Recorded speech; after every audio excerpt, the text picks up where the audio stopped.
Почитувани колеги пратеници, почитувана македонска јавност, денес продолжуваме со така наречената реконструкција на владата и денес ќе продолжиме со 8-миот ден од дискусијата за разрешувањето на заменик министерот без ресор задолжен за дијаспора господинот Джемел Чупи.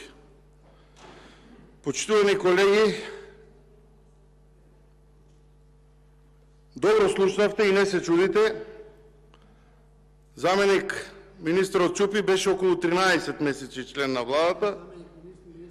Министерот, се извинувам, министерот без ресор беше 13 месеци член на владата, но се уште ретко кој го познава и не знаеме што работел тој човек и никој досега не го почувствувал и резултатот или бенефитот од неговата позиција во владата се до денес. Но да бидеме искрени и честни, господинот Чупи за тоа не е крив.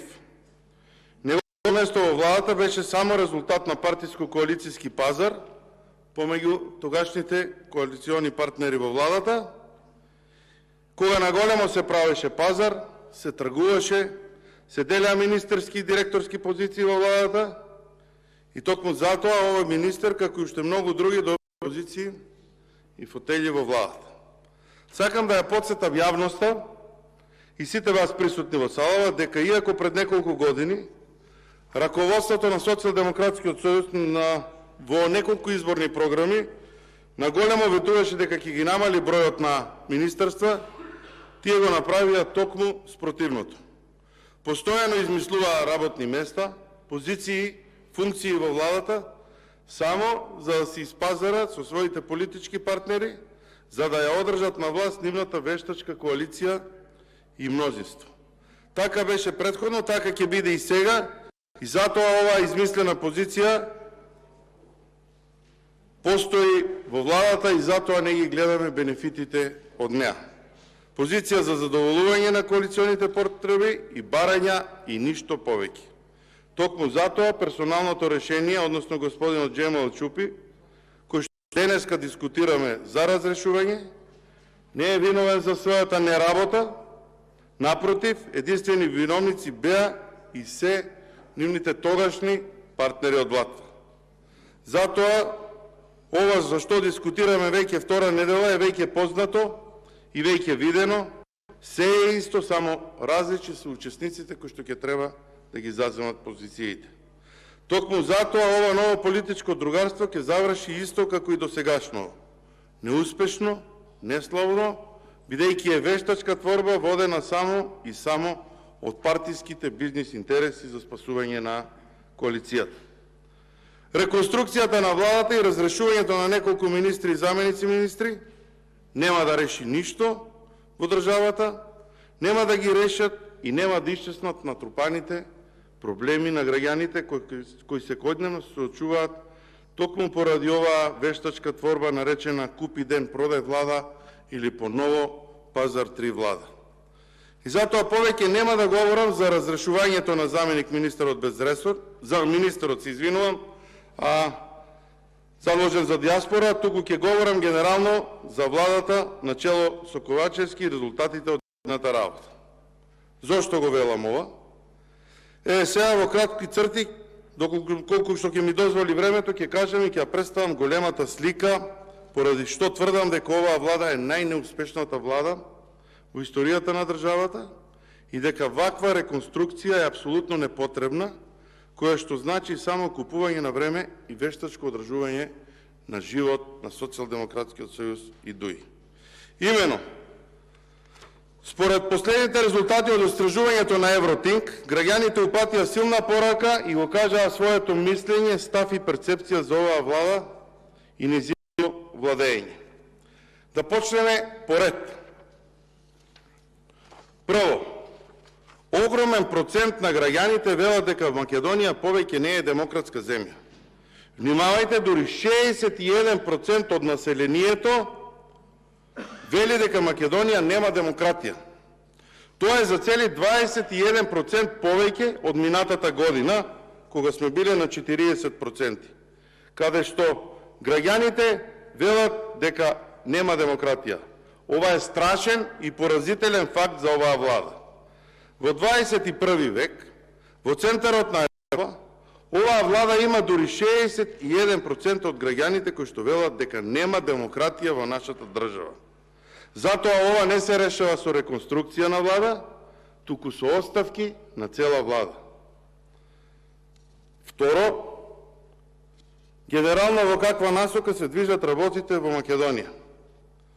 Дури 53% сметаат дека оваа влада ја води во целосно погрешна насока, а само мизерни, ќе повторам, 5% сметаат дека се движи во многу добра насока. Поразителен факт од ова нема. Ако и ова Ковачевски и неговата екипа во владата не го гледаат, тогаш имаме многу поголем проблем од ова што го зборувам сега и она што ние навистина го мислиме. Трето, дали смета дека работите во Македонија се движат во позитивна насока?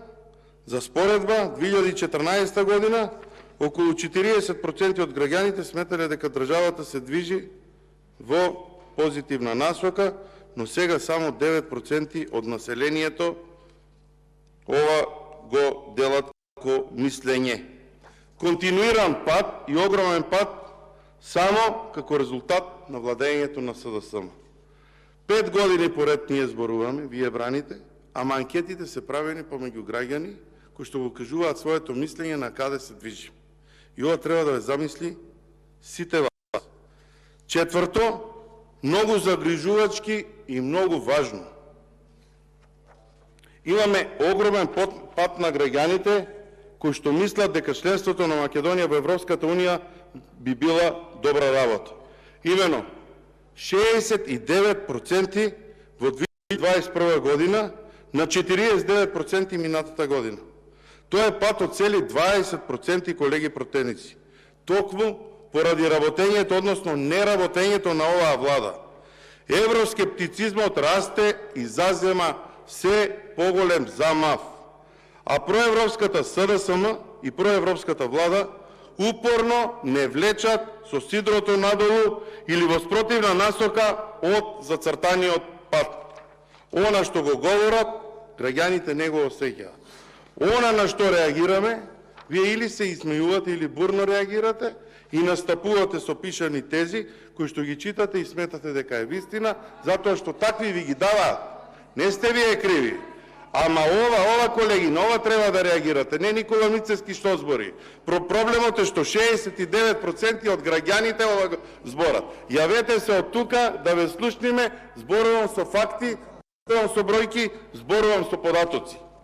Пето, поради најкриминалната и најнеуспешната влада, досега расте бројот на граѓани кои мислат дека никогаш нема да влеземе во Европската Унија. Евротинк не е на Никола Мицевски, Евротинк е независна, кредибилна која што прави истражување на јавното мислење.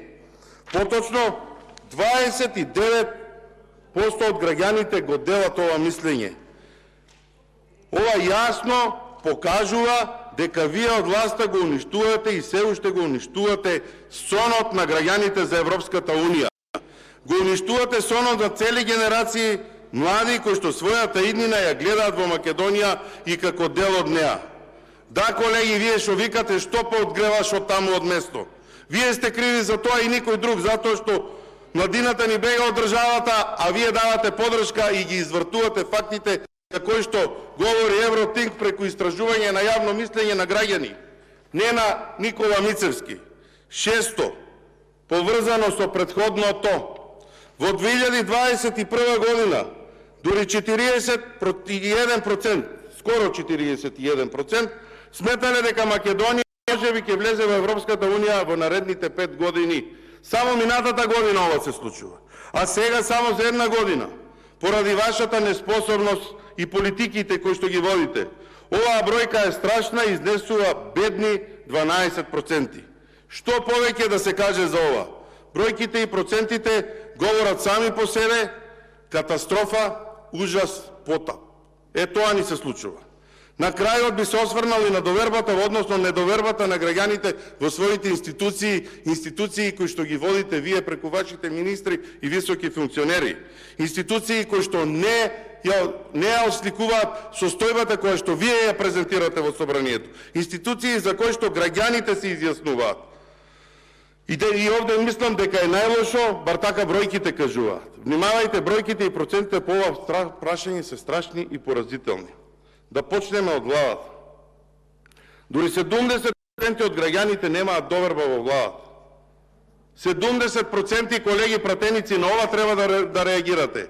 На ова треба да го дигнете гласот. На ова треба да ве слушнеме. Дали слушате? 70% од граѓаните не веруваат, никој не ви верува. Односно, еве да бидам коректен, да кажам дека 5% ви веруваат. 5% од граѓаните ви веруваат. И ова треба да ви биде незгодно, кога со ваква подршка зборувате за големи идеи и визии, за големи проекти и големи мерки кои што следуваат. Судството во Македонија ќе го коментираме ние или ќе станете еднош да почнете да го коментирате и вие. Резултатот е мизерни 3%. Ова е резултатот на сите скандали и партизација на судството. Ова е трас довербата во граѓаните. Ова е дел од оние протести кои што ги правевте за правда. Ова е дел од оние говори кои што ги држевте дека правдата мора да ја вратиме кај граѓаните. За жал не се случи тоа. Обвинителството исто така мизерни 4% доверба. Овие бројки, колеги пратеници, се поразителни и ова се темите на кои што ние треба да зборуваме во наредниот период. Ова е тоа што треба да го коментираме. Полицијата со 5% доверба во оваа анкета. Претседател на држава 9% доверба, може би малку поголема, затоа што од време на време ќе се појави во некоја фабрика на отварање, а не оно што му е главна тема, да го коментира, да го говорува, да го спречи или да го реализира како претседател на државата. И последното, дури 71% од граѓаните сметаат дека нашите институции не водат никаква борба против корупцијата и криминалот во државата. Тука треба да седнеме сите заедно да ги разгледаме бројките и сите заедно да дискутираме, па ако треба и да викнеме од место и гласно, а не да коментирате затоа што некој пратеник од опозицијата ги изнесува овие бројки во јавност и пред граѓаните. Ужасни бројки и срамни проценти ја красат оваа влада на чело со Ковачевски. Почитувани, генерално оваа влада народот не ја сака и не ја верува. Затоа и оваа анкета ја оценува со оценка КЕЦ. Затоа оваа влада не ја спесува ваква реконструкција и партиско бизнис претубации, туку само оставки и ништо друго. Во интерес на сите нас, во интерес на сите вас. Оваа влада може да менува фасада, но темелите не може да ги промени, а тие се многу слаби или воопшто ги нема. Така беше насадена, така и ќе функционира до нејзиниот крај.